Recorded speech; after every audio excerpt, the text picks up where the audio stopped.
고린도전서 10장 31절부터 33절 같이 한번 읽습니다. 그런즉 너희가 먹든지 마시든지 무엇을 하든지 다 하나님의 영광을 위하여 하라. 유대인에게나 헬라인에게나 하나님의 교회에나 거치는 자가 되지 말고 나와 같이 모든 일에 모든 사람을 기쁘게 하여 자신의 유익을 구하지 아니하고 많은 사람의 유익을 구하여 그들로 구원을 받게 하라. 고린도전서 10장 31절부터 33절까지 말씀 같이 봤습니다. 무엇을 하든지 하나님의 영광을 위해서 하라. 먹든지 마시든지 무엇을 하든지 하나님의 영광을 위해서 하라 그랬고, 자신의 유익을 구하지 아니하고 많은 사람의 유익을 구하여 그들로 구원을 받게 하라 그렇게 말씀을 했습니다. 사람이 살면서 뭘 하잖아요.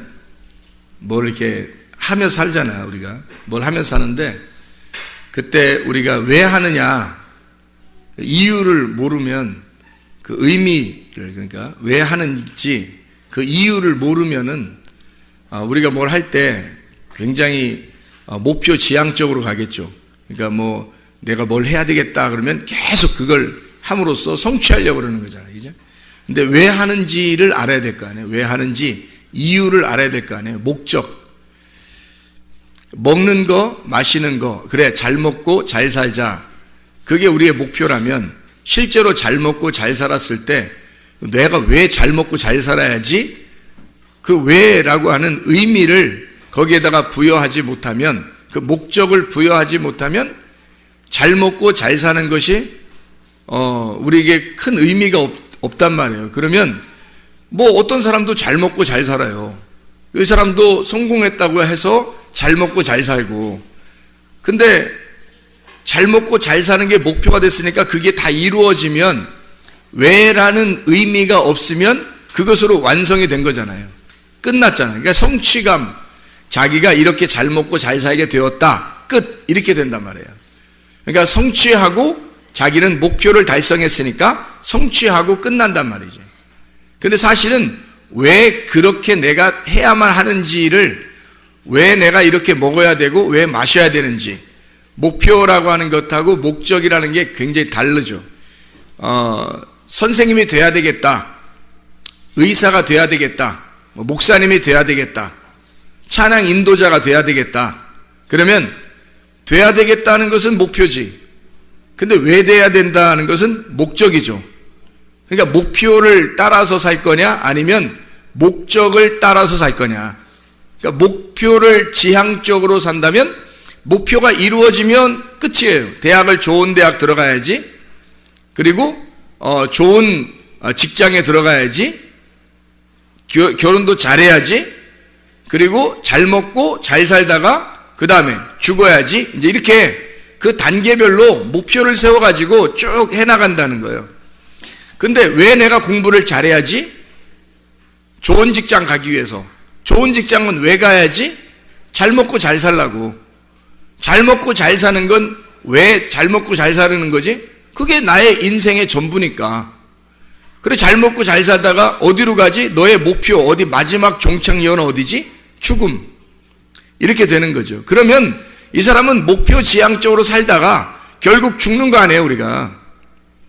근데 성경은 우리에게 너 먹든지 마시든지 무엇을 하든지, 무엇을이란 말은 먹고 마시는 것으로 끝나는 게 아니라 우리가 목표를 세워서 뭔가 이루고 행하고 하는 모든 것을 말하는 거잖아요. 그거를 할 때 목적이 있어야 된다는 거예요. 왜 해야 되는지를 알고서 해야 된다는 거예요. 그래서 그 왜라고 하는 목적이 뭐냐? 성경에 보니까 하나님의 영광을 위해서 해라. 너 자신을 위해서 하지 말고 하나님의 영광을 위해서 해라. 그럼 나는 뭐야? 그럼 하나님의 영광으로 살다가 나는 소모품으로 하나님의 영광을 위해서 살다가 나는 인생 마치는 자가 되는 거예요? 그게 우리가 이 땅에 태어난 목적이에요? 하나님을 위해서 나는 소모품으로 살다가 먹다 버린 이런 것처럼 이렇게 하나님 앞에 내가 쓰임 받았어요. 그리고서 나는 버려지는 그런 인물들이냐고. 그러니까 우리가 그렇게 태어났냐고. 그거 아닐 거 아니에요. 우리가 목적이 너 하나님의 영광을 위해서 하라는 말이 하나님 영광을 위해서 하라면 우리는 그러면 그 목적을 다 아무것도 하나님만 위해서 나는 아무것도 아니야 그럼? 여기에 33절에 보니까 뭐라고 되어 있냐면 고린도전서 10장 33절에 보니까 자신의 유익을 구하지 아니하고 모든 사람의 유익을 구해서라고 되어 있어요. 그럼 모든 사람을 유익을 구해서 여러분이 산다 그러면 다른 사람의 유익을 구해서 산다는 건 왜 그렇게 하는 거예요? 나의 유익을 구하지 아니하고 다른 사람의 유익을 구해서 이렇게 잘해주면서 산다는 거예요. 왜 그런 거예요?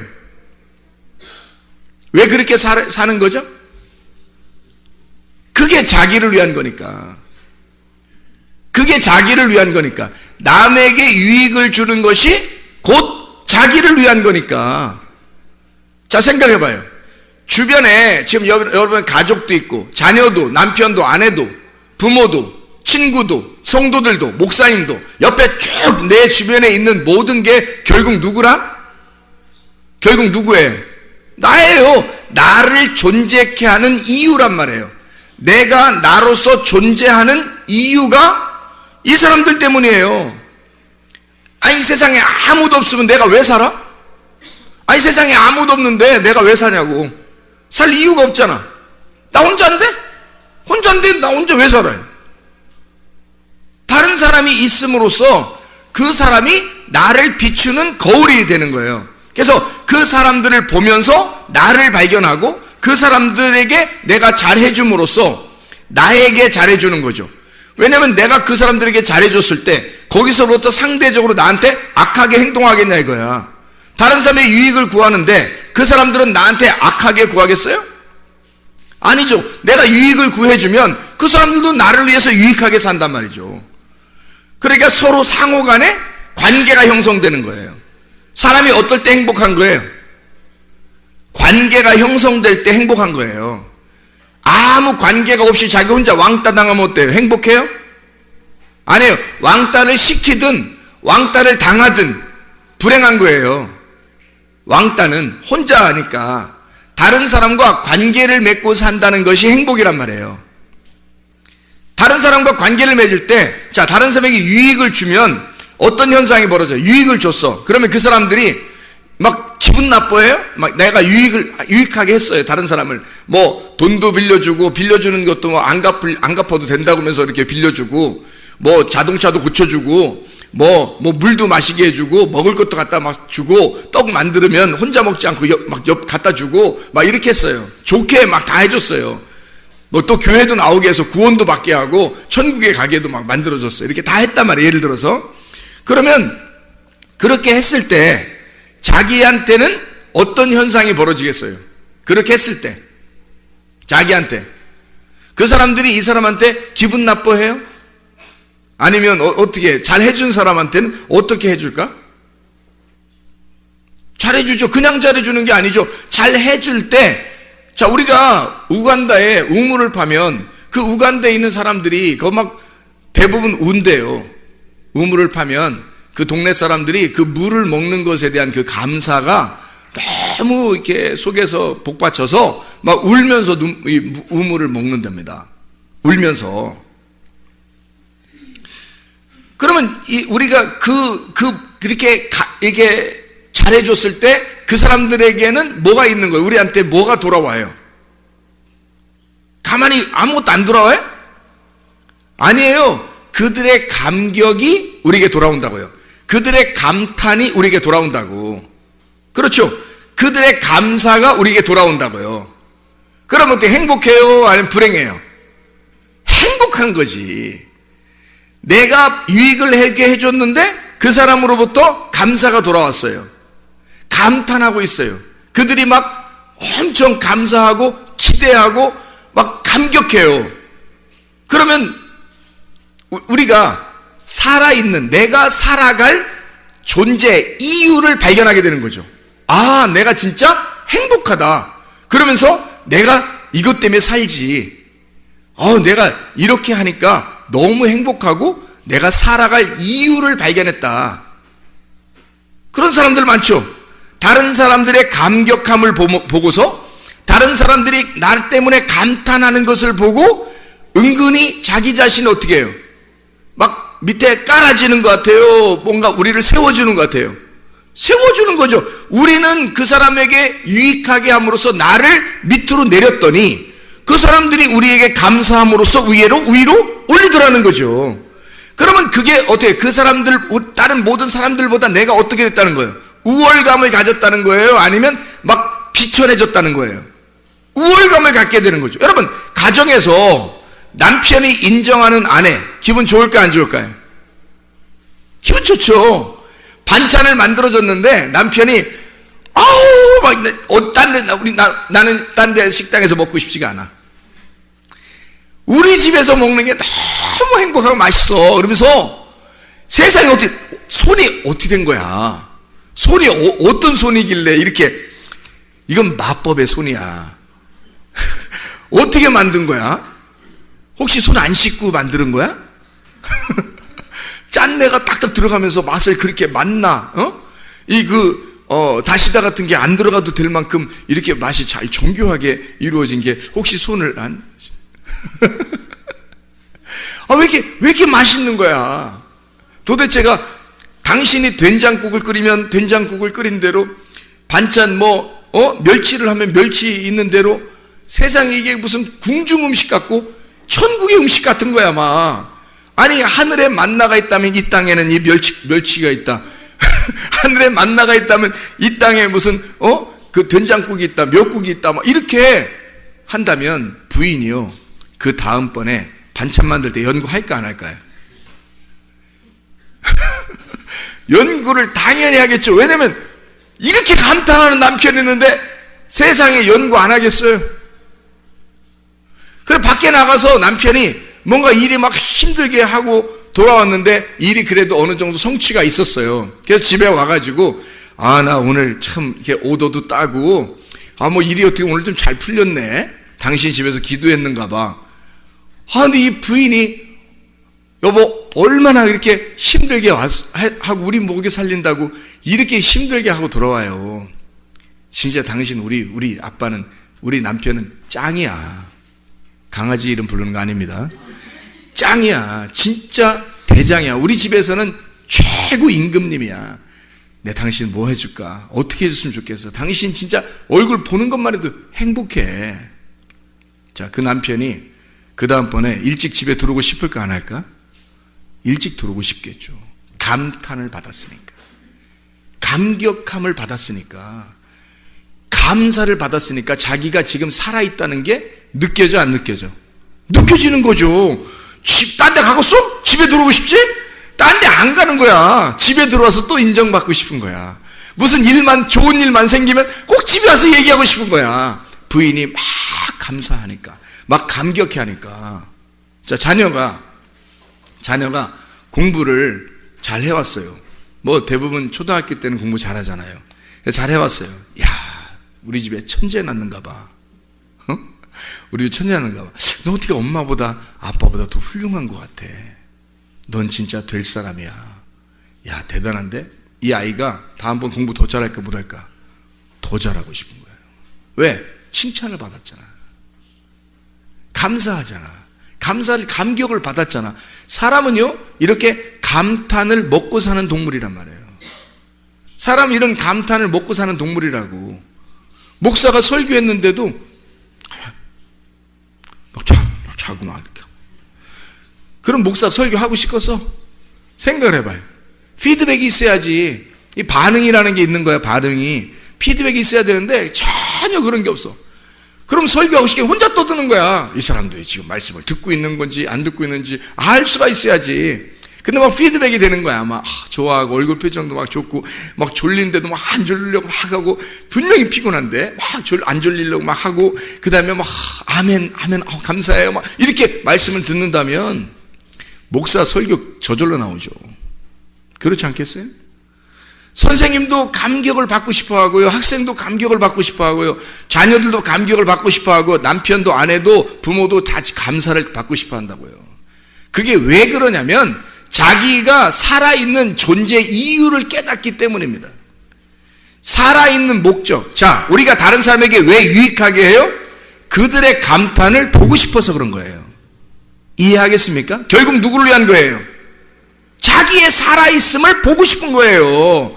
자기가 살아있음을, 그 존재 이유를 발견하기 위해서 내가 나의 존재 이유를 발견하게 된다는 거지. 다른 사람에게 유익하게 함으로써 그 사람들의 감사와 감탄을 통해 나는 살아있음을 깨닫는 거죠. 자, 행복이라는 게 뭐예요? 행복이라는 게 뭐예요? 영혼이 살아 숨쉬는 게 행복이란 말이에요. 나의 영혼이 기뻐하고 나의 영혼이 즐거워하고 내 영혼이 살아있는 것 같은, 내 영혼이 살아 숨쉬는 것 같은 거, 이게 행복이란 말이에요. 여러분, 육체적으로 밥 먹는 것도 행복이지만, 뭐 마시는 것도 행복이지만, 잠자는 것도 행복이고, 노는 것도 행복이지만, 운동하는 것도 행복이지만, 진짜 행복은 우리의 영혼에 살아 숨쉬는, 내 영혼이 진짜 살아있다는 걸 깨달을 때 그게 행복이란 말이에요. 하나님은 그렇게 우리를 창조하셨다고. 그래서 감사하는 사람, 내가 유능한 사람이 됐다, 내가 우월한 사람이 됐다, 내가 그래도 나 괜찮은 사람인가 봐, 이런 느낌이 들을 때, 그럴 때 이 세상에서 내가 살아갈 용기가 나고 존재 이유를 발견한단 말이에요. 그래서 하나님은 그걸 미리 아시니까 고린도 전서를 통해서 바울이 이렇게 쓰는 거예요. 너 하나님의 영광을 위해서 모든 것을 전념해봐라. 그게 너의 삶의 목적이 될 것이다. 그리고 그 삶의 목적을 위하여 너는 모든 것을, 모든 사람에게 다른 사람을 유익하게 함으로써 살아봐라. 그러면 너의 존재를 발견하게 될 것이다, 이 말이에요. 그렇게 사람들은 반대로 자기를 위해서 살아요. 나의 유익이 무엇일까? 나의 유익이 무엇일까를 살으면 다른 사람에 의해서 감사함과 감격과 감탄은 다른 사람에게서 오는 건데 그게 안 오는 거예요. 그게 안 오니까 자기 혼자 왕따가 되는 거야. 혼자 외롭고 혼자 알아줘야 되고 혼자 자기를 바라봐야 되니까 얼마나 힘드냐고. 그러니까 다른 사람과 더불어 관계가 없잖아요. 관계가 없으니까 행복이 없는 거야. 다른 사람과 관계가 있어야 이게 행복인데, 하나님도 오죽하면 우리하고 우리가 되자 그러잖아요. 하나님도 오죽하면 그 관계를 위해서 하나님이 우리 보고 야 나하고 너 하자 이게 아니고 야 우리 하자, 우리 하자, 우리 하나님이라고 불러라, 나를 우리 하나님이라고 불러라, 그렇게 가르쳐 주잖아요. 우리한테 우리라는 말을 가장 많이 쓰는 나라가 어디예요? 세상에서 우리나라밖에 없어요. 다른 나라들은 뭐 우리나라라고 잘 안 해. 나의 나라라고 그러지 우리나라라고 잘 안 한다고. 근데 우리나라는 꼭 우리나라라고 그래. 우리 가정, 우리 집, 우리 교회, 뭐 우리 선생님, 뭐 우리 엄마, 아무나 데려다가 우리 엄마라 그래. 아무나 데려다가 우리 부인, 우리 아내야, 아무나 데려다가 일로 와봐 우리 아내. 어떻게 하자는 거야? 우리 딸, 이 사람이 난 것도 아닌데, 우리 딸, 우리 아들, 이 사람이 난 것도 아닌데, 소개시킬 때 그러죠. 우리 아들, 우리 딸, 같이 난 거야? 같이 난 거 아니잖아. 근데도 우리라는 말을 가장 많이 쓰는 나라가 아마 전 세계에서 우리나라일 거예요. 전 세계에서 그렇게 우리를 좋아해요. 근데 이게 왜 그러냐면 우리라는 말이 들어갈 때, 우리가 될 때 행복을 느끼기 때문입니다. 하나님도 우리라는 말을 할 때 행복해해요. 그래서 우리 하나님, 그걸 진짜 알고 우리가 하나님과 내가 서로 떨어져 있는 거 아니라, 당신과 내가 서로 다른 존재가 아니라 하나님과 나는 당신에게서 나온 존재, 나는 당신의 품 안에 있는 존재입니다, 나는 당신과 하나입니다, 우리 하나님이라고 하면 하나님이 굉장히 좋아하셔요. 하나님이 우리라고 했으니까 하나님이 야 네가 나하고 떨어져 있는 게 아니라 관계를 맺고 살려고 하는구나, 나하고 같이 살려고 하는 걸 좋아하는구나, 네가 나를 우리라고 하다니 참 좋다, 행복하다. 하나님도 행복하셔요. 우리도 행복하게 되고. 우리라는 말, 그래서 관계를 떨어져서는 살 수 없으니까 사람이 그 관계에서 내가 나를 감탄할 수는 없어요. 뭐 이런 사람도 있지. 거울 쳐다보면서 자기를 자기 감탄하고 이런 사람도 있죠, 물론. 근데 그런 사람이 뭐 좀 정신적으로 안 좋은 사람들 그렇게 하잖아요. 근데 대부분은 감사와 감탄은 다른 사람이 나에게 해줘야 되는 거라고. 그럴 때 우리가 살아나는 거죠. 영혼이 살아나는 것 같은 그런 행복을 느낀단 말이죠. 행복이라고 하는 건 뭐 크게 어려운 게 없어요. 행복은 자기가 막 억압되지 않은, 뭔가 해방되고 뭔가 자유롭다, 이럴 때 행복을 느껴요. 사람은 그냥 행복하다 이럴 때, 막 뭔가 막 억압돼 있는 것 같아. 학생들 막 공부하는 거 막 억압돼 있는 거, 이 세상에서 가장 불행한 공부 학생들을 우리나라 한국 사람들이 그러잖아요. 왜 그래요? 억압된 교실에다 막 놓고서 억압되게 공부를 시키는 거예요. 주입식으로. 그래, 이게 공부 행복하겠냐고요. 그래, 이 사람들이, 이 학생들이 그걸 또 이겨내려고 그래요. 왜 이겨내려고 그래요? 아니, 공부할 때 그 억압된 그 공부가 안 좋은 거야, 싫은 거야, 그게. 학생들한테 행복은 뭐냐면 자유해야지 행복이에요. 야, 알아서 공부해. 알았어요. 알아서 할게요. 숙제 알아서 해. 예, 알아서 할게요. 공부 알아서 해. 예, 알아서 할게요. 이게 굉장히 행복한 거거든요. 공부를 자유롭고 자기가 하고 싶을 때 하는 거, 자기가 자기의 주도적으로 할 수 있는 거가 되면 재밌죠. 근데 재미가 아니라 막 주입을 시켜요. 콩나물 같이 딱 교실에다 막 놓고, 어떤 학교는 창살도 있고, 그래서 딱 갖다 가둬놓는다고요. 그래 놓고 거기다 공부를 시켜놓고 이거 외워야 돼. 막 공식도 막 적어놓고 그거 외워야 돼, 무조건. 그래야 성적이 나오게 만들어놔요. 그리고 숙제도 그렇고요. 그렇게 억압돼 놓으면은 이 학생들이 기분이 좋겠냐고. 행복하지 않죠. 왜 그래요? 왜 안 행복해요? 누가 시킨 거니까. 억압된 거니까. 별로 재미가 없는 거란 말이에요. 근데 그거를 학생들이 다, 우리나라 학생들 세상에서 보기 드물게 참아내요. 그것 또한 신기한 거지. 아마 다른 나라는 이렇게 했으면 별로 아마 이런 시스템을 별로 인정하지 않았을지도 몰라요. 그 분위기 자체가 그러니까. 가정도 그렇고. 근데 우리나라 학생들은 그걸 꿋꿋하게 참아요. 중학교, 고등학교 6년 동안을. 진짜 초등학교까지 합하면 12년 동안을 참아요. 왜 참을까요? 왜 참을까? 네? 왜 참을까? 그냥 참으라고 하니까. 그냥 참으라고 하니까 참아요? 그럼 왜 참아요? 여러분, 왜 그걸 참아내면서 그걸 어려운 공부, 별로 행복하지 않은 공부를 그렇게 해야 돼? 왜요? 왜 참아내냐면 미래를 보장하기 위해서예요. 지금 내가 참으면 미래가 보장될 것 같은 거야. 그러니까 앞으로를 위해서 지금 내가 조금 참자, 조금만 참자, 조금만 참아내보자, 조금 기다려보자. 그럼 어디가 보장되니까? 미래가 보장될 것 같으니까.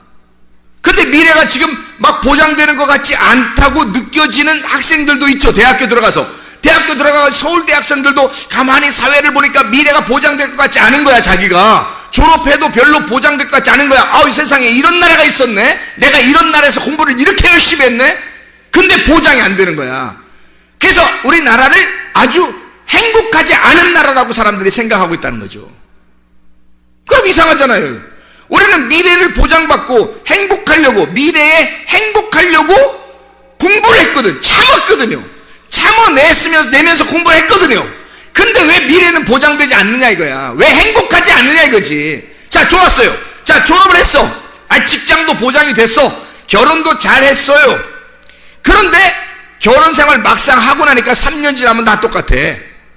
그리고 직장 생활도 세상에 막 자기의 어떤 이상적인 회사인 줄 알았는데 알고 보니까 뭐 부도가 났어요. 아니면 뭐 월급도 적게 줘요. 아니면 뭐 회사에서 자꾸 상관들이 막 자기를 괴롭혀요. 어떡할 거예요? 자기는 뭔가에 억압당했을 때 이걸 참아내면 앞으로의 인생을 자유롭고 행복할 줄 알았는데 거기서 또 억압하는 게 있더라는 거지. 가정생활을 꾸리니까 가정에서 서로 억압하죠. 직장을 가니까 직장에서 또 억압을 하죠. 이게 세상에 억압된 것이 끊임이 없는 거예요. 그래서 나 자유롭고 싶어. 그래, 너 자유해. 은퇴. 뭐 이러면 이제 그 다음부터 어떻게 할 거야? 그러면 더 곤란한 거야. 이게 또 더 괴로운 거야. 자기는 자유로움은 행복할 줄 알았는데 세상에 그 자유를 주지 마세요. 나에게 은퇴라는 말을 하지 마세요. 막 그렇게 할 판이란 말이에요. 자, 보세요. 이상하잖아요? 뭔가 우리는 행복을 위해서 공부했는데 그래서 참아냈는데 끝나고 나니까 여전히 행복한 것이 오지 않더라는 겁니다. 결혼을 해도 직장 생활을 해도, 아니 교회 생활을 하면 행복할 줄 알았는데 교회 생활을 해도 행복한 것이 오지 않더라는 거예요. 왜 그럴까요? 억압된 내 속에 영혼이 자유를 못 맞이했기 때문입니다. 영혼의 자유함이 그 속에 있는 영의 행복이 없었기 때문이에요. 만약에 영혼의 행복이 왔어요. 영혼의 행복은 어떨 때 온다고요? 영혼의 행복은 어떨 때 온다고? 금방 얘기했는데 어떨 때 영혼의 행복이 온다고요? 아니 자유한 거, 그리고 또 어떨 때 영혼의 행복이 온다고요? 감격을 받을 때, 감사를 받을 때, 그리고 어떨 때 또 행복이 온다고요? 관계가 하나님하고 나하고 관계가 될 때 영혼의 행복이 오죠. 하나님과 관계가 없는데 언제 어떻게 죽을지 모르는데 사람이 무슨 행복이 오겠어요? 사람이 언제 어떻게 죽을지 모르는데 행복이 어떻게 오겠냐고 생각을 해보시라고. 하나님과 우리와의 관계가 가장 먼저 중요하다니까요. 그 관계가 있을 때 행복이 그 다음부터 열매를 맺는 거예요. 행복은 하나님과 나와의 관계가 없으면 행복은 안 오는 거야. 다시 말하면 하나님과 내가 하나가 안 되면 행복은 없는 거예요. 그래서 여러분 와서 성경을 왜 배우는지 알아요? 예배 왜 드리는지 알아요? 하나님과 하나 되는 방법을 배우기 위해서입니다. 하나님과 어떻게 하면 하나 될까요? 어떻게 하면 하나님과 관계를 맺고 우리가 행복할까요? 라는 거죠. 여러분, 우리가 하늘나라 올라가면 행복하겠습니까? 여기선 불행했는데 참아보자. 어느 날 우리는 하늘나라 가면 행복할 거니까. 지금 참자야? 그러면 그때 진짜 행복한 것이 안 오면 어떡할 건데. 그때 심판받아 딱 지옥 가면 어떡할 건데, 여러분. 지금은 막 찌들어, 막 힘들어, 불행하게 난 지금 불행해도 나는 참아낼 거야. 뭐 하늘나라의 행복을 위해서. 아니 지금도 행복을 모르는데, 지금도 하나님과 관계가 없는데 어떻게 그 나라 가야겠냐고 생각을 해보라고. 완전 뭔가 무슨 멍청이들 아닙니까? 지금 내가 하나님과 관계가 없는 영혼의 쉼, 영혼의 삶, 영혼이 사는 것 같은 영혼의 자유, 영혼이 살아 숨쉬는 그 자유가 없는데, 내가 그 영혼에게서 나온, 하나님의 영혼에게서 나온 내가 사람인데, 사람이 하나님과 그 영혼, 나의 본향을 찾지 못하고 하나님을 발견하지 못하고 하나님과 관계가 없이 내가 살아 숨쉬는 것 같지가 않은데 어떻게 이것이 행복하겠냐고요. 행복이 없는데 어떻게 또 행복한 나라에 가겠냐고. 지금 행복하지 않은데. 생각을 해보시라고요. 교회 와서 말씀을 듣는 이유가 바로 이것 때문에 있는 겁니다. 하나님과 관계 맺으려고. 내 영혼이 진짜 자유한가 그걸 발견하려고. 내가 사람들에게 유익하게 함으로써 내가 살아있는 존재를 발견하면서 내가 지금 살아가고 있는가. 다시 말하면 내가 확신을 가지고 진짜 무엇인가 신뢰하고 무엇인가 내가 신뢰하는 어떤 믿음이 내가 있느냐. 내 속에 진짜 뭔가 믿는 게 있느냐 이거야. 아니 천국도 믿어야 가잖아요. 믿음이 있느냐 이거야. 진짜 내 속에는 믿음이 있는가. 그리고 내가 확신한 믿음이 있으면 어느 날 내가 그 나라에 갈 것이다 라고 진짜 소망을 가질 수 있느냐 이거야. 어느 날 그 나라에 진짜 난 간다 그 기대하고 그 나라를 갈망하고 정말로 내가 믿음, 이 확실한 믿음을 가지고 그 소망을 바라보면서 내가 거기에 지금 한 걸음 한 걸음 나아가고 있느냐 이거야. 그러면 내가 진짜 믿음 가지고 한 걸음 한 걸음 나아가고 있으니 이게 지금 얼마나 중요한 거냐 이거야. 우리가 이게 지금 여러분과 제가 교회에 오는 목적 아니겠습니까? 우리의 삶이잖아요. 그러면 이게 왜 이렇게 살아갈 때 믿음과 소망은 있는데 세상에 사랑이 없잖아요. 사랑이 없잖아요. 그럼 어떻게 해요? 믿음과 소망, 사랑 중에 그 중에 제일은 뭐라고? 사랑이라고. 고린도전서 13장 13절. 이 중에 제일은 사랑이라는 거예요. 그러면 지금 내가 현재 사랑을 받고 있는가? 지금 사랑을 받고 있는가? 내가 사랑하고 있는가? 아니, 사람들로부터 사랑받는 것도 있지만 하나님으로부터 진짜 사랑받는다는 느낌이 있는가? 또 여러분이 진짜 주님을, 하나님을 정말 사랑하고 있는가? 그런 느낌이 여러분 속에 진짜 있는가? 이 사랑이라고 하는 건요, 내가 연구해 보니까 사랑이라는 건 뭔가 막 이렇게 기대하고 바라고 막 이러는 게 아니더라고요. 사랑은 알고 보니까 그냥 좋아하는 거더라고. 그냥 좋아하는 게 사랑하는 거더라고요. 잘 생각해 봐요. 자, 막 내가 열심히 뭔가 해서 이 사람의 기대에 맞추어 가지고 이 사람으로부터 내가 좀 인정받기 위해서 막 하려면 얼마나 힘들겠어요? 근데 그냥 좋아하는 거야. 그냥 좋아하면 사랑인 거야. 아니, 하나님이 우리한테 바라는 게 뭐 있겠어요? 뭘 바라겠어요, 여러분한테? 믿음, 소망, 사랑. 그 중에 제일은 사랑이라. 뭐? 좋아하는 거. 그냥 하나님을 정말 좋아하느냐 이거지. 하나님을 그냥 좋아하는가? 하나님을 진짜 그냥 좋아하는가? 하나님이 여러분한테 뭐 달라고 했어요? 하나님이 여러분한테 뭐 기대하고 뭐 달라는 게 있었어? 하나님을 좋아하느냐 이거야. 하나님을 진짜 그냥 좋아하느냐 이거야. 그냥 조건을 내거는 게 아니에요. 사람들이 조건을 내걸면 그게 종교가 되어버리는 거야. 조건을 내걸으면 네가 이렇게 해주면 내가 사랑할 거야. 네가 이 정도 해주면 내가 좋아할 거야. 그러면 조건을 내버렸잖아요. 그건 사랑이 아니지. 그건 그냥 좋아하는 게 아니잖아. 하나님이 우리를 좋아하는데 어떻게 좋아하냐면 나는 그냥 니네가 좋아. 하나님이 우리한테 야, 나는 그냥 너네가 좋아. 그냥 좋아. 네가 어떻게 해도 좋아. 그래서 오신 거예요, 주님이. 나는 그냥 니네가 엄청 열심히 나한테 어떻게 해서 나 좋아하는 게 아니라 그냥 나는 니네가 좋아. 그런 거잖아요. 그게 사랑이죠. 하나님의 사랑은 기대하지 않는 사랑이라고. 근데 다 남녀들도 보면 다 기대를 해. 그래서 기대하니까 어떻게? B로 시작하는 게 있는데, 기대하니까 B로 시작하는 게 있어요. 뭐예요? 삐져요. 금방 삐져요. 금방 짜증내고 금방 화를 내요. 왜? 기대를 한 게 있단 말이에요.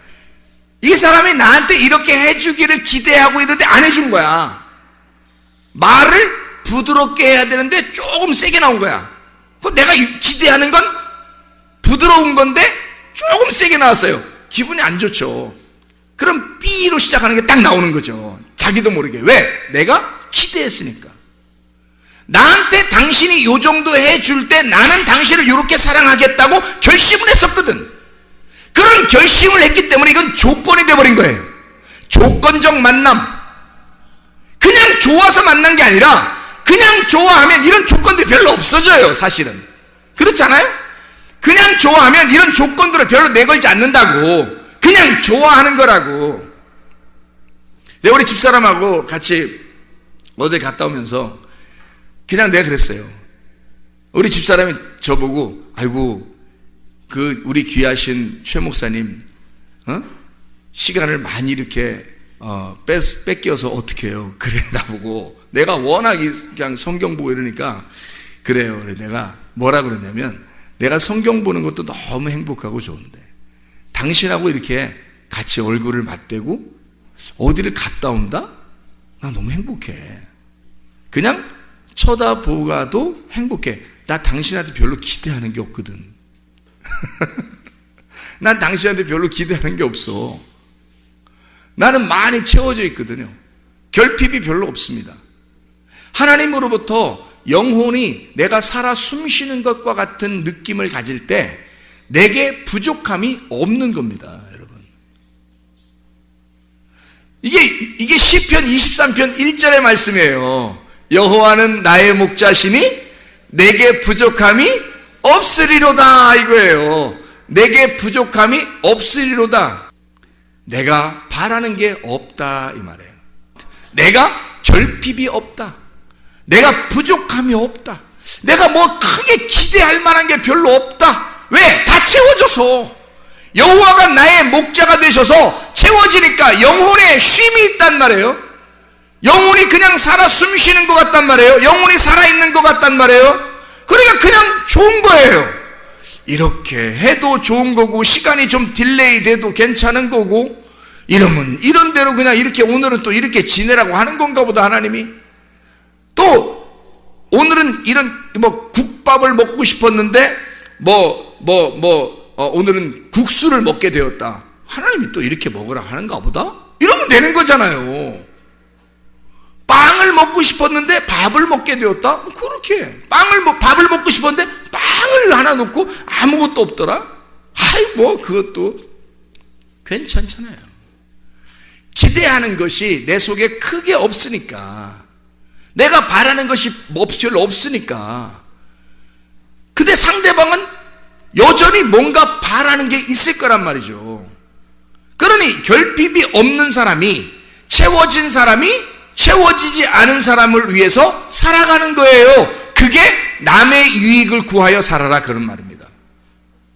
남의 유익을 구하여 살아라. 너는 채워졌으니 너를 위해서 살지 말고 다른 사람의 유익을 구하면서 살아라. 그게 너를 발견하면 너의 채워짐을, 너의 존재 가치를 발견하게 될 것이다 라는 말이죠. 한마디로 말하면 관계 형성입니다. 하나님과 먼저 관계가 형성되어 있느냐, 우리가 하나님과 진정한 관계가 형성되어 있느냐, 특별히 하나님이 나를 그냥 좋아하시는가, 그걸 내가 성경을 통해서 발견했는데, 그러니까 너무 좋은 거예요. 하나님이 너무 그냥 좋은 거예요. 나는 하나님을 그냥 좋아하는가 점검하는 거죠. 나는 그냥 하나님을 그냥 좋아서 이렇게 살아가고 있는가. 오늘도 전사하고 얘기하면서 진짜 하나님을 우리가 발견하게 되고 하나님과 우리가 하나님을 알게 되면, 그럼 이게 둘로 나누어지지 않는다. 물질과 하나님을 겸하여 섬길 수 없다는 말을, 이게 이해가 안 됐었는데 이게 이해가 되더라. 무슨 말인가. 자, 마태복음 6장 24절의 말씀에 하나님과 재물을 겸하여 섬길 수가 없다 이렇게 되어 있어요. 그 말은 두 개 겸상하듯이 두 개를 이렇게 놓고 두 개로 섬길 수가 없다는 말이에요. 그럼 뭔가 하나가 돼야 되잖아. 하나가 돼야 섬길 거 아니에요. 그죠? 둘 중에 하나를 섬겨야 되니까 물질을 섬기든지 하나님을 섬기든지 뭐 하여튼 하나를 섬겨야 되잖아. 이 두 개로 돼서 어떻게 두 개를 섬기겠냐고. 그래서 이 두 개를 하나로 만들어야 요 하나를 섬길 거 아니에요. 그래서 요걸 딱 합쳐서 너희가 두 개로 섬기지 말고 요걸 하나로 보라는 거예요. 하나로. 그러면 어떻게 보라는 거예요? 물질이 하나님이고 하나님이 물질이 된다는 거지. 그럼 어떻게 물질이 하나님대로 하나님 물질이 돼요? 우리가 둘 중에서 뭘 선택하니까? 물질이 아니라 하나님을 선택하니까, 내가 물질을 선택했다면 물질을 바라보는 나의 눈으로 하나님을 바라보게 될 것이고, 이 세상을 바라보게 될 것이고, 하나님을 선택했다면 하나님의 눈을 가지고 물질을 바라보게 되고 세상을 바라보게 된다는 거죠. 그러면 어디 눈을 갖느냐에 따라서 달라지는 거죠. 땅의 눈을 가지고 있으면 땅의 것이 보이는 거지. 그러니 하늘은 여전히 계시고 땅은 여전히 내게 보이는 눈에 의해서 보이게 되는 거고, 그러면 두 개로 나눠져 있죠. 근데 내가 하늘로 올라가 버리면, 위로 붕 떠버리면 말이에요, 이 밑에 있는 것이 아주 별 의미 없이 그냥 조합되어 있다는 말이에요. 이게 우리가 이 땅에서 막 땅을 쑤셔 들어가 땅에서 이렇게 막 나누어서 이렇게 옆에 사람들을 보니까 다 나누어져 있는 것 같지만, 우리가 하늘 위로 쭉 올라가 버리면 밑을 이렇게 보면 지구도, 우주선을 탄 사람들이 이렇게 밖에서 이렇게 보면 지구가 어떻게 되더래? 파란 별처럼 보인다 그러잖아요. 그냥 이렇게 뭉쳐있는 하나의 공처럼 보인다는 거 아니에요. 하물며 비행기만 타고 올라가도 밑에 있는 아파트나 뭐 집이나 이런 것들이 다 무슨 성냥각처럼 이렇게 세워져 있고, 자동차 솔직히 자동차 막 지나다니는 거 막 슉슉슉 다녀요. 위에서 이렇게 비행기 타고 위에서 이렇게 보잖아요. 유리창으로, 비행기 유리창으로 보면은 무슨 개미들이 왔다 갔다 하는 것 같아요. 개미들이. 하물며 사람도 진짜 잘 안 보여요. 더 높이 올라가면. 그냥 막 왔다 갔다 한다. 이렇게 하늘 위에 올라가서 요걸 바라보면 이것이 하나의 뭉쳐진 덩어리로 보인단 말이에요. 다시 말하면 땅은 하늘에서 나온 존재라는 거지. 땅은 하늘에서 나온 존재니까 하늘에 올라가 버리면 땅을 알게 되는 거예요. 근데 땅을 내려와 있으면, 우리가 땅에 있으면 하늘은 여전히 하늘 저쪽에 있다고. 그러니까 땅에서 본 눈은, 우리의 눈은 두 개로 보이는 거고, 하늘 위에서 본 눈은 하늘에서 우리를 바라보면 하나로 보이는 거지. 자기로부터 나간 땅이 조합된 하나의 덩어리니까 자기로부터 나간 자기의 눈에 다 들어와 있는 하나의 덩어리란 말이에요. 그러니까 하늘 안에 포함된 땅이 되는 거죠. 이해가 돼요? 그래서 보세요. 물질과 하나님을 어떻게 하나로 섬기느냐면 이렇게 하는 거예요. 물질이라고 하는 건 우리 모든 사람들이, 교회 다니는 사람들이 물질을 뭐라고 생각하냐면 악하다고 본다 이거예요. 악하다고. 그러면 하나님은 선하다고 본다고요. 그러니까 선과 악으로 이렇게 나눠지잖아. 근데 이 물질을 악하다고 보지 말고 이렇게 보란 말이에요. 어떻게 보느냐 보세요. 물질이 악한 게 아니라 하나님이 우리에게 주신 건데, 이것을 뭘로 보냐면 하나님이 이 물질에 들어와 버리면, 하나님이 물질에 들어와 버리면 어떻게 되겠어요? 하나님이 물질에 들어와 버리면 물질과 하나님이 같이 있는 거죠. 그러면 보세요. 자, 물질을 악하게 받고 하나님을 선하게 받는데 이 하나님이 물질 안에 와 보니까 물질과 하나님이 하나더라 이거야. 이렇게 하나로 보라는 거야. 자, 이걸 이유를 설명해 줄게요. 요한복음 1장 14절에 말씀이 뭘로 왔죠? 육신으로 옵니다. 육신은 악한 건데, 육신은 악하고 말씀은 선한 건데 어떻게 말씀이 악한 육신에게 와요? 이상하잖아. 그렇죠? 말씀이 육신에게 들어왔단 말이에요. 그것은 말씀이 육신 안에 들어올 때 말씀과 육신이 하나가 되어버린 거예요. 어떻게 된 거예요? 말씀은 살아있는 거고 육신은 죽은 거거든. 살아있는 게 이 죽은 것 속에 들어와 보니까 이 죽은 게 살아나더라는 거지. 자, 창세기 2장 7절에는 흙을, 가루를 내가지고 거기에다가 하나님의 생기가 집어 들어가니까, 말씀이 들어가니까 어떻게 돼? 흙이 살아나더라는 거야. 그게 사람인 거야. 그러면 사람은 뭘로 이루어졌다는 거예요?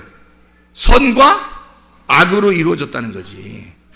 말씀이 육신이 되어서 이루어진 게 사람이라는 거지. 이해가 되겠어요? 그러니까 하나님과 물질이 하나로 이루어진 것이 사람이더라는 거야. 하늘이 땅에, 하늘에 있는 빛이 땅이라는 어둠에 침투해 들어와요.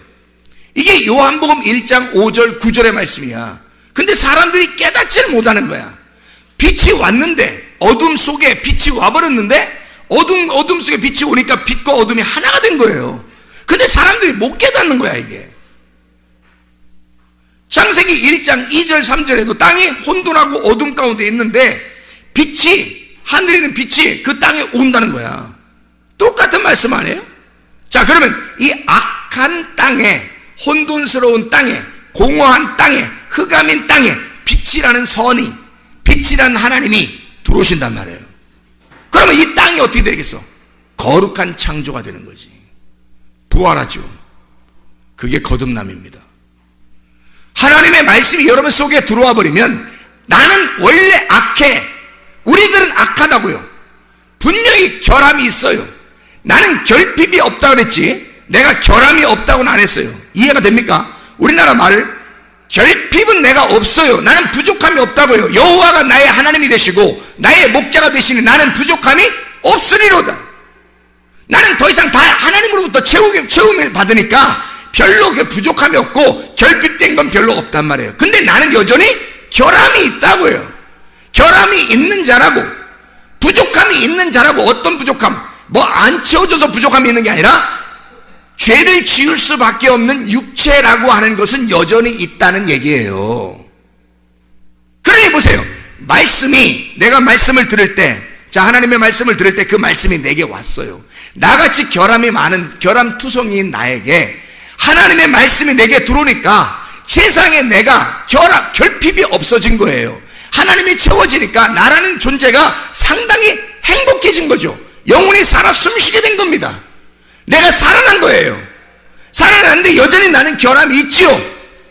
다시 말하면 살아났다 이 말을 몇 번째 부활이라고 그래? 첫 번째 부활이라고 그래. 예수 그리스도가 부활하신 그 주님이 나에게 들어오시니까, 나는 결함이 있는 나에게, 육체인 나에게 말씀이 들어오니까 부활이 일어났단 말이에요. 그게 첫 번째 우리에게 일어난 부활이라고요. 그러니까 보세요. 이것을 첫 번째 부활을 계속해서 이걸 유지해. 이 말씀이 나한테 들어왔는데 나는 결함이 있어요. 결함이 있는 사람이야. 근데 말씀이 들어왔어. 이 말씀이 들어온 내가, 결함이 있는 내가, 물질은 물질이고 하나님은 하나님이에요. 이 하나님이 물질과 하나가 됐단 말이야. 그렇게 섬겨야 된다는 거예요. 내가 무슨 말인지 알겠죠? 그러면 하나님의 완전한 하나님이 나에게 결함이 있는 나에게 들어와서 나를 완전케 만드는 게 아니라 온전하게 만드는 거야. 온전하게. 그냥 거룩하다고 인정하는 거죠. 그렇게 하나님이 나의 목자가 되시니까 내겐 결핍, 부족함이 없어지는 거란 말이죠. 그 주님을 의지하고 사니까. 이것이 내가 죽을 때까지 끝까지 쫙 가잖아요. 그러면 내가 딱 죽는 순간 그게 두 번째 부활하게 된단 말이죠. 이 사망의 권세를 지금 내가 살아가고 있을 때 이 사망의 권세를 이기면 이기는 자가 되는 거야. 이제 성경 요한계시록에 이기는 자가 되는 거야. 끝까지 이기는 자가 돼서 인내로 너희 영혼을 얻을 것이다 해서 끝까지 이겨내면 둘째 사망이 우리를 지배할 수가 없다. 너를 둘째 사망이 공격할 수가 없고 너는 그냥 이 첫째 부활의 삶이 그대로 살아간다. 이게 두 번째 하늘에서의 부활의 삶이란 말이에요. 그래 우리는 이 땅에서 부활의 삶을 살아갈 수가 있다고요. 그게 우리의 땅에서의 진정한 행복이고 이게 땅에서의 영혼에 살아 숨쉬는 행복이란 말이에요. 이게 여러분 속에 없다면 안 되는 거죠. 왜냐하면 그건 불행한 거고 미래가 확실치 않은 겁니다. 지금 현재 뭘 어떻게 살아야 될지도 모르는 거예요. 진짜 좋아하는 게 뭔지를 모르고 나의 결핍을 채우려고 엄청나게 막 아둥바둥하고 자녀를 통해서 내 결핍을 채워보려고 그러고 자기의 남편을 통해서 채워보려고 그러고 아내를 통해 채워보려고 그러고 친구를 통해 채워보려고 그러고 돈을 통해 채워보려고 지식을 통해 채워보려고 한단 말이에요. 채워지나요? 하나님에게서 나온 인간들이 하나님으로 채워지지 않으면 영혼의 결핍은 절대 채워지지 않습니다. 그래서 막 이 땅에서 아둥바둥하며 살게 되죠. 그러니까 미래가 불확실하죠. 사랑하지도 못해봤죠. 진짜 좋아서 하는 것도 없죠. 그냥 어쨌든 막 어떻게든지 뭔가 이루어야 돼. 자기가 그렇게 살아가는 얼마나 힘든 인생을 살아요. 수고하고 무거운 짐진 자들아, 다 내게로 와라. 내가 너희를 편히 쉬게 하겠다. 나는 마음이 온유하고 겸손하니 멍에를 메고 와서 배워라. 주님 멍에는 쉽고 짐은 가볍다. 어떻게 될 때? 주님과 하나가 될 때. 그 주님이 같이 이 물질을 줘주신다는 거예요. 자, 물질만 바라볼 때는 하나님과 물질을 나누어서 보니까, 물질을 바라보니까 우리에게 결핍이 여전히 있더라는 말이에요. 여전히. 그래서 만족을 못 줘요. 행복함이 없어요. 근데 하나님을 모시고 나니까 그 하나님으로부터 빠져나온 육체, 하나님으로부터 빠져나온 그 물질이 다 하나님 속에 있더라는 거지. 그러니 그 하나님 안에 있으니까 결핍함이 사라지죠. 그럼 더 이상 아둥바둥하며 살 필요가 없어진다는 말입니다. 그러면 학생들이 공부하는 것도 행복하게 공부할 수 있어요, 없어요? 있다는 얘기입니다. 행복하게 공부할 수 있다는 얘기예요. 자, 보세요. 학생들이 공부할 때 미래를 위해서 공부하죠. 그런데 지금은 뭐예요? 지금 인생은 다 버려버리는 거예요. 지금 인생은 버리고 내가 나중 몇 년 후에 그때를 위해서 지금은 나는 어쨌든 고통을 받아야 된다. 이겁니까? 하나님이 과연 그런 식으로 공부하라고 만들었을까 우리를? 아니잖아요. 지금도 행복하게 공부할 수 있다는 얘기입니다. 자기가 만족한 하나님의 영혼이 채워졌을 때, 만족한, 그래서 어떤 걸 해도 행복하고 기쁘고 즐거움이 있을 때, 즐거움으로 하는 것들, 진짜 행복한 거죠. 공부를 해도 행복하죠. 결혼을 해도 행복한 거죠. 직장을 가도 행복한 거고, 돈이 있어도 별로 없어도 행복하게, 삶이 행복한 거죠. 근데 주님이 없으면 이 세상의 결핍 때문에 힘들어요. 그래서 자기는 막 아둥바둥하며 살게 돼 있습니다. 그럼 우리는 불행을 끌어안고 사는 거예요. 그래서 미래 어느 날 나는 잘 돼야지 해서 지금 막 고통을 감수하는 겁니다. 사람들이요. 야, 조금만 참어. 자녀들한테도 그러죠. 우리 남편 아내들은 야, 우리 조금만 참읍시다. 그러면 어느 날 행복하게 올 거예요. 뭐 이러죠. 지금은 뭐예요? 지금은 행복할 권리가 없나요? 지금 우리는 행복할 권리가 없는 거예요? 하나님은 우리에게 지금 이 자리에 주님이 와 계신다면 주님이 뭐라고 하겠냐고. 수고하고 무거운 짐진 자들아 제발 3년 후에 와라 그러겠어요? 그때 되면 행복할 것이다 그런 말 하겠냐고요. 주님이 수고하고 무거운 짐진 자들아 제발 지금 너희가 행복하고 쉬어야 한다. 지금 네가 행복해야 한다. 너는 뭔가 결핍되어 있는, 뭔가 너는 장애를 가지고 있는 거다. 정신적인 장애, 결핍이 있는 거야. 뭔가 결핍이 있는 거야. 너에게 내가 들어가야 채워진다. 물질로만 가지고 있으면 얼마나 결핍하겠냐, 얼마나 힘들겠냐, 얼마나 걷어들이고 얼마나 모아야 행복하겠냐. 자, 육신 덩어리인 흙덩어리가 살아날 수 없었을 때, 그 흙덩어리만 있을 때 이것이 뭔 사람이겠냐. 생기가 들어갈 때 비로소 흙덩어리가 살아가는 거예요. 흙덩어리가 살아간다고 이 땅에서. 천국이 흙덩어리에 들어와서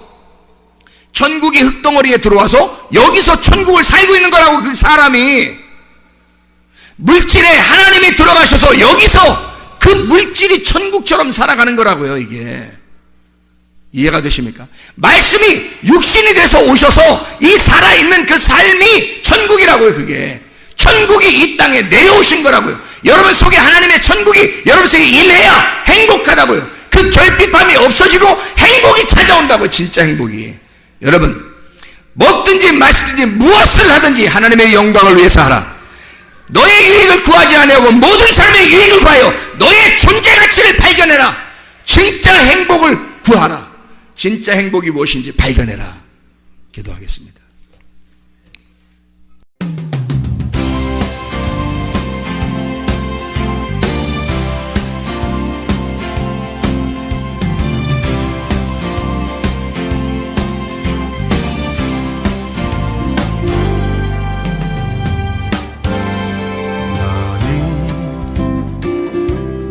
너머로 뻗은 나무 가지에 푸른 열매처럼 하나님의 귀한 축복이 삶에 가득히 넘쳐날 거야.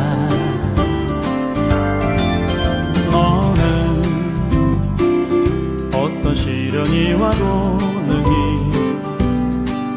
이겨낸 강한 발이 있어. 전능하신 하나님께서 너와 언제나 함께 하시니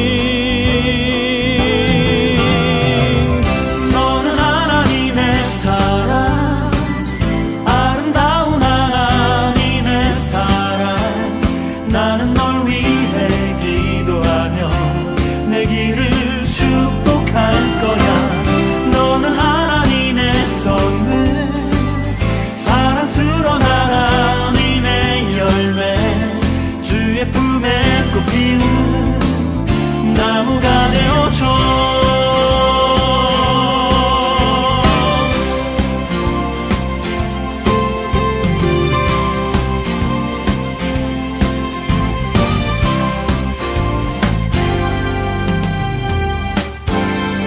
너는 담장 너머로 뻗은 나무 가지에 푸른 열매처럼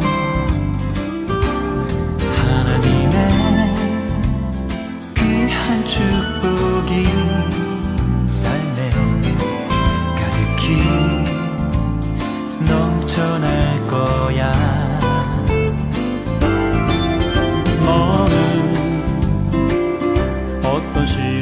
사람과도 능히 이겨낸 강한 발이 있어